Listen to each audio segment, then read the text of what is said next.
that clock. I can't stop. Fuck around, make my 40 pop. The next chapter is most likely going to be a very good chapter. If you guys don't necessarily remember what we kind of left off on, Code finally got his limiters removed. Code is literally a millisecond away from killing Amato. Kawaki and Boruto are face to face for the first time after Kawaki literally tried to kill Boruto. Kawaki wants to speak to Amato, and the only way that he can actually do that is by going to Code's hideout. And not only that, of course, Sasuke yet again survived allegations of him potentially dying for another chapter. Now, this chapter right here, chapter 71, is going to be essentially piggybacking off of that. And of course, the big thing is going to be Code with his limiters off. The question at this particular point is going to be, will there be a confrontation in the next chapters? Since Code just got his power up, everybody wants to know exactly how strong Code is. And of course, one of the best ways to potentially show exactly how strong Code is to potentially have other characters, Naruto, Sasuke, Kawaki, Boruto, etc., potentially fight him in the next episode. And what we understand right now is that there is already a built-in incentive for that to actually happen. As I said earlier, Kawaki wants to speak to Amato, and Code is literally a millisecond away from killing Amato. So for Kawaki to actually get what he wants, he has to make an absolute beeline to where Amato is. Now the obvious question would be, how exactly will Kawaki get there?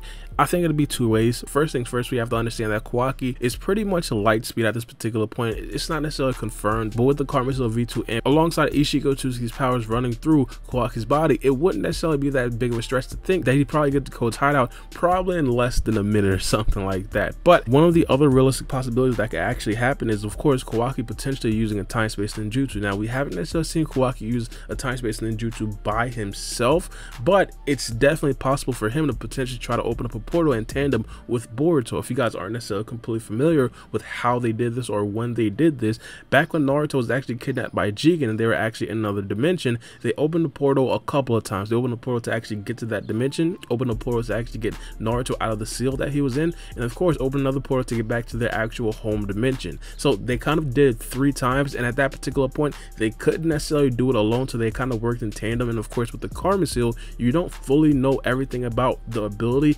until you actually do it, and there aren't necessarily that much explanations. So in the next chapter, hypothetically, if Kawaki all of a sudden knows how to use time space ninjutsu, it would essentially go along with the script of the Karma Seal for the entire series. No one really practices these things, it just comes to them. And one of the things that I think is pretty evident, judging by Kawaki's horn and also judging by Kawaki's new Dojutsu, Kawaki is a lot more adept with the Karma Seal as of right now, so it wouldn't necessarily be that big of a stretch to believe that Kawaki would probably teleport directly into Code's hideout. The obvious question after that is going to be, well, who also goes with Kawaki? One of the things that we have been anticipating for a very long time is, of course, the Amato retrieval arc or the Amato retrieval mission, depending on how long we think this right here is actually going to be. I think it's obvious that Boruto would probably tag along with Kawaki, hypothetically, if they did go on this quote-unquote mission. Not only that, Naruto and Sasuke as well. Those two, in my personal opinion, are a must-have on this type of mission. I won't necessarily say it's going to happen period point blank minimum, because the Boruto writers might pull some weird stuff and say, hey, only Boruto and Kawaki are going to go on this mission, and they might not necessarily make it overt,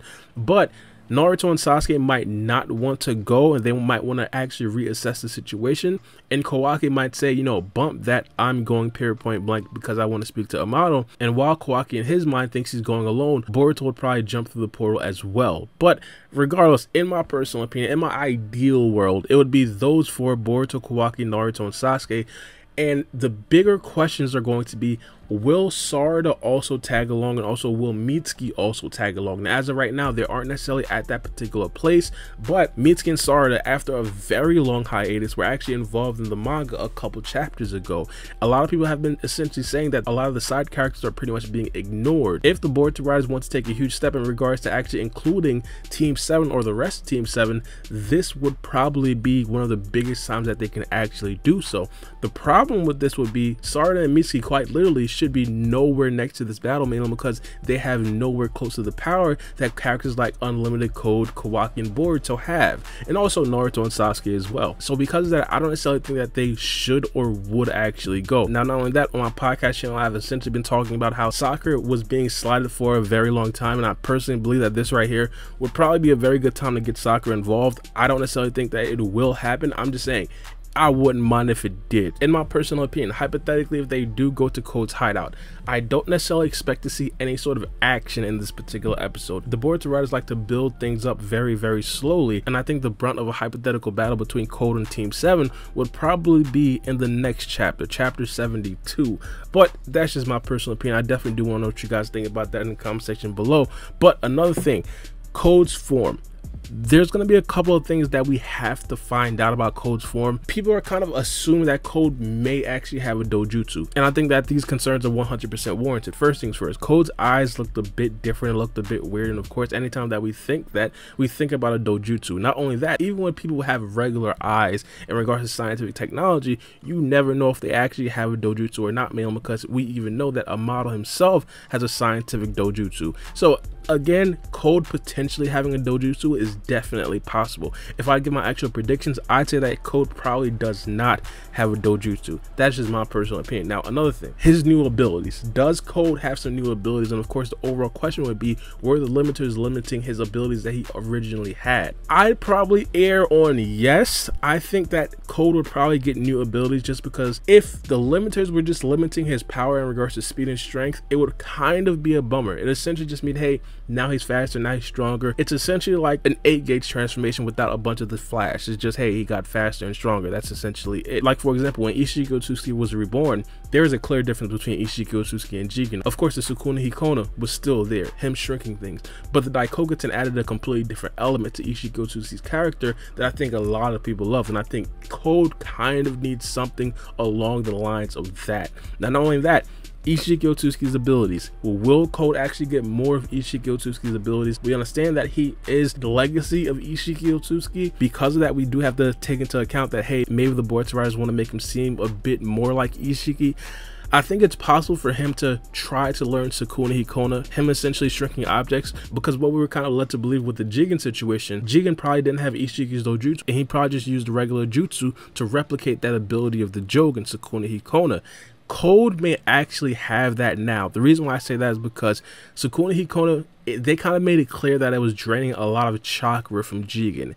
And Code, if he was actually limited, hypothetically, if the limiters did actually limit some of his chakra reserves, he might have been a little bit more hesitant to actually use that ability while he was limited. So it's definitely possible for Code to now pick up a bit more abilities from Isshiki Otsutsuki, just sheerly from his jutsu, not necessarily from his actual DNA, because what we do understand is that his karma seal wouldn't necessarily give him any DNA, but that's definitely something that we should be looking out for. If I had to give my personal opinion and my personal predictions, I'd say no. I think that Code deserves something completely brand new, and he shouldn't necessarily completely live in the shadow of Isshiki Otsutsuki, similar to like a Kawaki. We understand that Kawaki gained a lot of Ishiki's abilities, but Kawaki, in my personal opinion, still has his own fighting style. For example, when he tried to attack Code and Code blocked it with Daemon, that was Kawaki's ability. That's Kawaki's finishing ability. Code needs something unique to him. Just my personal opinion. Now, not only that, will Code actually become sort of Otsutsuki? And I think this right here was definitely a very interesting question in the last chapter.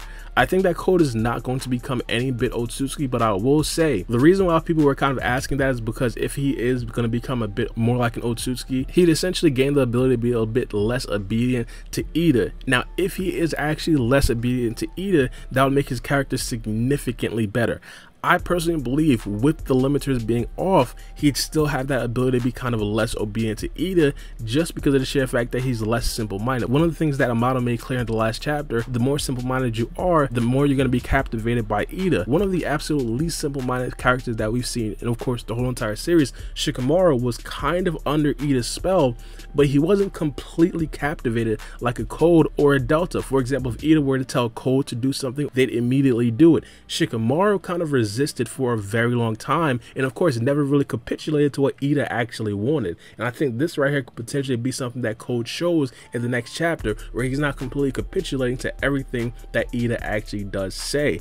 But let me know what you guys think about this in the comment section below, and give me some of your predictions. I'll probably make a video about that. The spoilers are most likely going to be coming out, if not tomorrow, probably the day after that, and if not the day after that, the day after that. So in the next 3 days, definitely be expecting like the full spoilers about the chapters to be leaked. Shout out to my guy Abdul, he's definitely going to be leaking it. But let me know what you guys think. It's me, your boy Bar B, and we out. It's a knife.